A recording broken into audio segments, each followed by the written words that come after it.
तालियां, हाथ ऊपर करके जोरदार तालियों से हम आदरणीय मुख्यमंत्री महोदय का अभिवादन और अभिनंदन करें। और अब मेरा अनुरोध आदरणीय मुख्यमंत्री महोदय से संबोधन के लिए।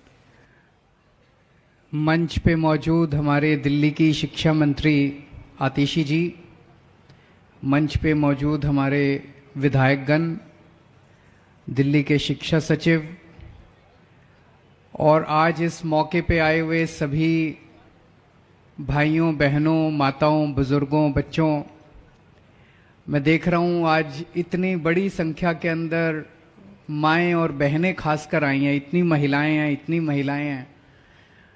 बच्चों की पढ़ाई की चिंता माँ बाप दोनों को होती है, लेकिन माँ को ज़्यादा होती है। 24 घंटे मेरे को याद है, जब मैं भी छोटा था मेरी माँ मेरे पीछे लगी रहती थी, मेरे को पढ़ाया करती थी।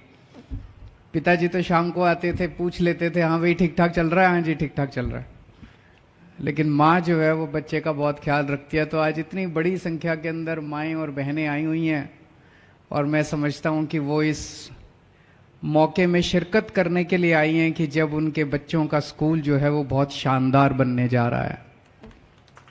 आज उसकी आधारशिला रखी गई है। मैं समझता हूं पढ़ाई का स्तर तो पहले से ही बहुत अच्छा हो गया यहाँ पे। जैसे अभी आतिशी जी बता रही थी कि यहाँ पे पढ़ाई का स्तर इतना ऊंचा हो गया कि फ्रेंच, जर्मन, जापानीज और स्पेनिश 4 विदेशी भाषाएं पढ़ाई जाती हैं। मैं चैलेंज करता हूं पूरे दिल्ली में जितने इतने बड़े बड़े प्राइवेट स्कूल हैं, आप उठा के देख लो, ये चारों लैंग्वेज अगर किसी और स्कूल में पढ़ाई जाती हो तो मैं अपना नाम बदल लूंगा। किसी स्कूल में नहीं पढ़ाई जाती, आपके बच्चे के स्कूल में अब सरकारी स्कूल में पढ़ाई जाती है। कितना बड़ा बदलाव आ गया। और अब इसकी बिल्डिंग भी सुधर जाएगी। अभी तक तो थोड़ी बिल्डिंग मैं देख रहा था, जैसे वो टिपिकल सरकारी स्कूल होते हैं वैसे सरकारी स्कूल टाइप बिल्डिंग है, लेकिन अभी तक विदेशी भाषाएं पढ़ा रहे थे, अब विदेशी बिल्डिंग भी बनाएंगे। जैसे अभी आतिशी जी ने कहा कि जो आपने देखी यहाँ पे इन्होंने लगा रखी है बिल्डिंग की फोटो, बनने के बाद ये स्कूल कैसा दिखाई देगा, जाने से पहले सारे जने देख के जाना।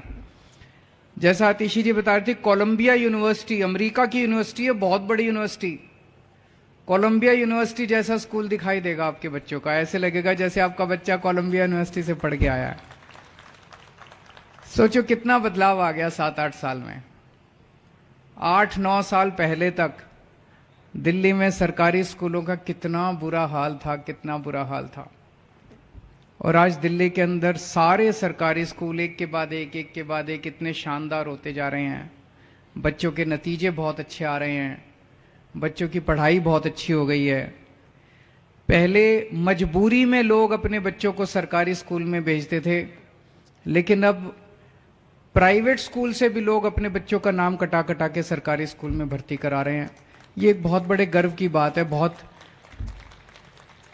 बड़ी क्रांति आई है। जब हमारा देश आजाद हुआ था 1947 में, तब ज्यादा प्राइवेट स्कूल नहीं होते थे, सरकारी स्कूल होते थे। तो जितने IAS IPS अफसर भी बनते थे वो भी सरकारी स्कूलों के ही पढ़े होते थे। जितने बड़े बड़े वैज्ञानिक बनते थे वो भी सरकारी स्कूलों के ही पढ़े होते थे। जितने बड़े बड़े अरबपति वगैरह बनते थे वो भी उनमें से भी कई सरकारी स्कूलों के पढ़े होते थे। लेकिन आजादी के बाद से बड़ी तेजी के साथ, मैं तो समझता हूं षड्यंत्र के तहत, बड़ी तेजी के साथ सरकारी स्कूलों का बेड़ा गर्क कर दिया गया और बहुत बड़े स्तर के ऊपर प्राइवेट स्कूल बनते गए पूरे देश भर में। और ये हालत ये हो गई 90 के दशक में और 2000 में देश भर में सरकारी स्कूलों का तो बेड़ा गर्क कर दिया और प्राइवेट स्कूल इतने सारे हो गए। प्राइवेट स्कूलों ने लूट मचा दी, जब मर्जी फीस बढ़ा देते थे, जब मर्जी कुछ भी पैसे लूट। सारे प्राइवेट स्कूल खराब नहीं है, पर कई स्कूल जो है उन्होंने लूट मचा रखी थी। तो माहौल ये होगा कि गरीबों के बच्चे सरकारी स्कूल में जाएंगे। सरकारी स्कूलों में पढ़ाई नहीं है, पढ़ाई बहुत खराब होती थी। जिसके पास भी पैसा है वो प्राइवेट स्कूल में जाएगा। जो गरीब का बच्चा सरकारी स्कूल में पढ़ेगा और सरकारी स्कूल में पढ़ाई नहीं है तो बड़ा होकर उसका कोई कैरियर नहीं है, वो भी अपने माँ बाप की तरह कुछ छोटा मोटा काम करके वो भी गरीब रह जाएगा। तो ऐसा एक वो बन गया कि गरीब का बच्चा गरीब रहेगा, अमीर का बच्चा अमीर बनेगा, पैसे वाले का बच्चा बड़ा होकर कुछ डॉक्टर इंजीनियर बनेगा, गरीब का बच्चा जो है वो गरीबी में जिएगा। इस माहौल को बदला है पिछले 8 साल के अंदर। अब सरकारी स्कूलों के बच्चे वो भी बड़े बड़े सपने देखने लगे हैं। सरकारी स्कूलों के बच्चे भी डॉक्टर, इंजीनियर, वकील, आईएएस, आईपीएस बनने लगे हैं। मैं आईआईटी से पढ़ा हूं। आईआईटी देश का सबसे बड़ा इंजीनियरिंग कॉलेज है। आईआईटी में एडमिशन लेने के लिए बड़ी मुश्किल होती है। मैं आईआईटी से पढ़ा था, मेरे को पता है कितना मुश्किल होता है। अब हमारे सरकारी स्कूलों के, दिल्ली के सरकारी स्कूलों के बच्चे आईआईटी में जा रहे हैं। मेरे को बड़ा अच्छा लगता है कि जिस कॉलेज से मैं पढ़ा उस कॉलेज में अब हमारे सरकारी स्कूलों के बच्चे जा रहे हैं। अब हमारे सरकारी स्कूलों के बच्चे ऑल इंडिया मेडिकल में एडमिशन, ऑल इंडिया मेडिकल का सबसे बड़ा कॉलेज है, वहां पे एडमिशन ले रहे हैं। तो बहुत बड़ी क्रांति आई है ये। और पिछले 8 साल के अंदर दिल्ली में ये जो क्रांति आई है, इस क्रांति के पीछे एक ही शख्स है, मनीष सिसोदिया।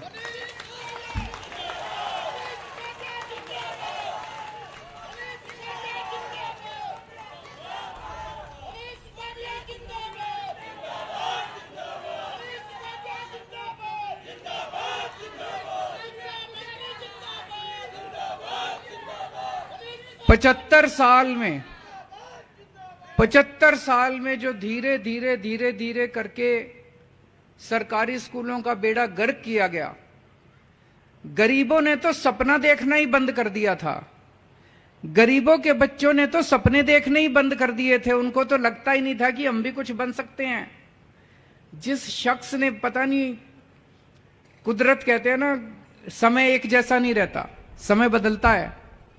तो अपने देश का भी समय बदल रहा था। देश की किस्मत थी कि मनीष सिसोदिया जैसा शख्स आया और उसने दिल्ली के अंदर ये शिक्षा क्रांति करके दिखाई। और आज दिल्ली की देखा देखी पूरे देश में गरीबों के बच्चे सपने देखने लगे। उनको लग रहा है एक दिन हमारे राज्य के अंदर भी ठीक होगा सब कुछ। उस राज्य के लोग सोचते हैं एक दिन हमारे यहां भी अब स्कूल ठीक होंगे, हमारे यहां भी स्कूल ठीक होंगे, जैसे दिल्ली में हुए हमारे भी स्कूल ठीक होंगे। पूरे देश के अंदर एक उम्मीद पैदा हुई है। तो दिल्ली के अंदर जो काम हुआ वो मनीष सिसोदिया जी ने किया। लेकिन स्कूलों को ठीक करने वाले को भी इन्होंने जेल में डाल दिया। बताओ, स्कूलों को ठीक करने वालों को, गरीबों के बच्चों को पढ़ाने वालों को कौन जेल में डालता है? कहते हैं मनीष सिसोदिया ने भ्रष्टाचार करा। मैंने कहा जी, भ्रष्टाचार करने वाला तो रात को बैठ के जो भी पैसे कमाएगा, करोड़, 2 करोड़, 100 करोड़, 200 करोड़, वो रात को बैठ के दारू पिएगा, गलत काम करेगा। मनीष सिसोदिया रोज सवेरे 6 बजे उठ के सरकारी स्कूलों का दौरा करने जाते थे। स्कूलों में ठीक ठाक चल रहा है सब कुछ। बताओ, ऐसा कौन सा भ्रष्टाचारी आदमी है जो सवेरे 6 बजे उठ के सरकारी स्कूलों के दौरे करने जाता है? हो सकता है कोई भ्रष्टाचारी आदमी बच्चों के स्कूलों के लिए काम नहीं करता। कोई भ्रष्टाचारी आदमी दौरे करने नहीं जाता सरकारी स्कूलों के। पर यह भी है कि जब आप सच्चाई के रास्ते पे चलते हो, सच्चाई का रास्ता बहुत मुश्किल है, बहुत कांटे हैं। हम भी अगर आम आदमी पार्टी वाले भी पैसे खाने शुरू कर देते, गलत काम करने शुरू कर देते, थोड़े बहुत इनको पहुंचा देते, ये भी खुश रहते। कहां मनीष सिसोदिया को जेल में डालते, इनका भी पेट भरा रहता। लेकिन हमने ऐसा करना नहीं था। हमने तो सच्चाई के रास्ते पे चलना था। तो जब आप सच्चाई के रास्ते पे चलते हो तो बहुत कठिनाइयां आती हैं। सारी असुरी शक्तियां, भगवान राम को नहीं छोड़ा इन्होंने, 14 वर्ष वनवास भेज दिया। इतिहास उठा के देख लो, जितने महापुरुष हुए किसी को नहीं बख्शा। सारी असुरी शक्तियां, सारी भ्रष्टाचारी ताकतें सारी इकट्ठी हो जाती हैं और उस आदमी के पीछे पड़ जाती हैं कि इसको रोको, इसको रोको, इसको रोको। ये बच्चों को कैसे पढ़ा रहा है? बच्चे पढ़ लिख गए तो ये बच्चे बड़े होकर बड़ी दिक्कत हो जाएगी। तो जो लोग इस देश के अंदर तरक्की नहीं चाहते, जो लोग इस देश के अंदर गरीबों के बच्चों को पढ़े और लिखे नहीं देखना चाहते, वो सारे इकट्ठे हो गए, उन्होंने पकड़ के मनीष को जेल में डाल दिया। राजा हरिश्चंद्र की कहानी सुनी आप लोगों ने? सुनी है? कितना बड़ा राजा था, कितना सत्यवादी राजा हरिश्चंद्र कहते हैं हम लोग, कितना बड़ा राजा था। कहते हैं कभी झूठ नहीं बोला उन्होंने, इसीलिए कहते हैं सत्यवादी राजा हरिश्चंद्र की। सत्य बोलेंगे चाहे जान चली जाए, चाहे राजपाट चला जाए।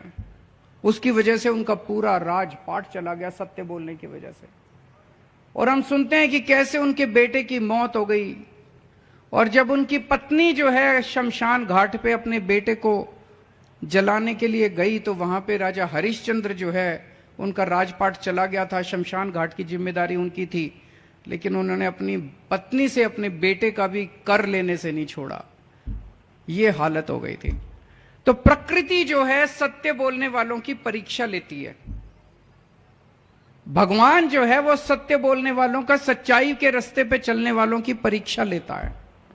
हर एक की जिंदगी में ऐसे पल आते हैं जब भगवान कड़ी परीक्षा लेता है। मनीष जी की भी परीक्षा ले रहे हैं भगवान, और मुझे पूरा यकीन है कि मनीष जी जैसे अब आपके बच्चों के नंबर अच्छे आते हैं, आपकी तरह बच्चों की तरह अच्छे नंबर लेके परीक्षा में पास होंगे, और भगवान उनसे संतुष्ट होंगे। और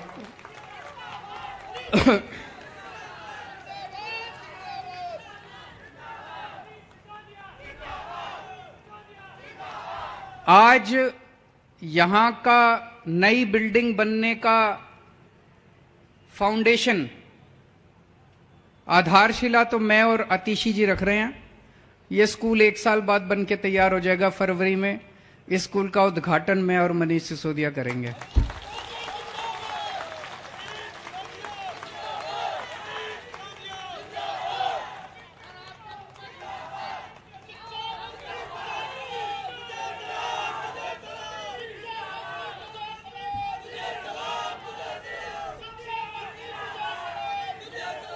आप सबके बच्चे खूब, मैं अभी अतिशी जी से बात कर रहा था, इस स्कूल में लिफ्ट भी लगेगी।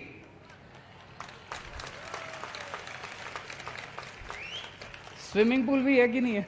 नहीं, अभी स्विमिंग पूल नहीं है, वो मनीष जी आके बनवाएंगे फिर बगल वाले स्कूल में। इस स्कूल में लिफ्ट लगेगी। किसी स्कूल में प्राइवेट में जाके देख लो, किसी प्राइवेट स्कूल में लिफ्ट नहीं है जी, आपके बच्चों के स्कूल में लिफ्ट लगेगी। बड़ी बात है कि नहीं है? सारी माँ बहनें जरा हाथ खड़े करके बता दो, बड़ी बात है कि नहीं है? बहुत बड़ी बात है, बहुत बड़ी बात है। गर्व होगा अब हमें, हमारा बच्चा जो है इतने अच्छे स्कूल में पढ़ रहा है। 2 मेहमान आएंगे घर में, रिश्तेदार आएंगे, तो कॉलर चोरी करके कहना हमारा बच्चा इस स्कूल में पढ़ रहा है, दिखा के लाना उनको स्कूल, देखो जी हमारा बच्चा इस स्कूल में पढ़ रहा है। ये मनीष सिसोदिया जी की देन है। तो हमारे देश के बच्चे ऐसे ही आगे पढ़ते रहें, फलें फूलें, खूब तरक्की करें, मैं भगवान से प्रार्थना करता हूं। और सभी माँ बहनें जितनी आई हैं उन सब लोगों को मेरा नमस्कार, सबको मेरा प्रणाम। बहुत बहुत धन्यवाद सर। और सर हमेशा यही कहते हैं